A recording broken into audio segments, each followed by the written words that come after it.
பிலால் வாங்கி சொன்னார் என்ற வரலாற்றை லேசாக கடந்து செல்கின்றோம். அதற்கு பின்னால் உள்ள நிகழ்வுகளை நீங்கள் வாசித்து பார்த்தால் தெரியும். காபாவுக்கு முன் ஏற்றி விட்டார்கள். காபாவுக்கு முன் ஏற்றி விட்டார்கள் என்றால் இன்றைக்கு இருக்கின்ற மாதிரி கீழே இருந்தெல்லாம் வாங்கி சொன்னது. காபாவுக்கு முன் ஏற்றி வைத்தார்கள்.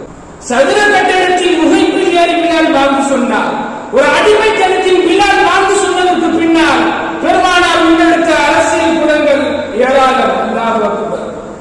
மகத்தான ஆளுமை அன்னதார் என்பதை உலகத்திற்கு எடுத்துரைக்கும் மிகப்பெரிய ஒரு அடையாளமாக பிலாலின் வரலாறு காணப்படுகிறது. காணாம போச்சுங்க நிறைவேற்றுமை, கருப்ப செவப்ப வெள்ளைய அவன் இவன் ஒட்டுமொத்த வாழ்க்கையும் மதீனாவில் வாழ்ந்த அந்த 10 ஆண்டுகளில் அடியோடு அகற்றப்படுகிறது. பெருமானார் மேற்கொண்டு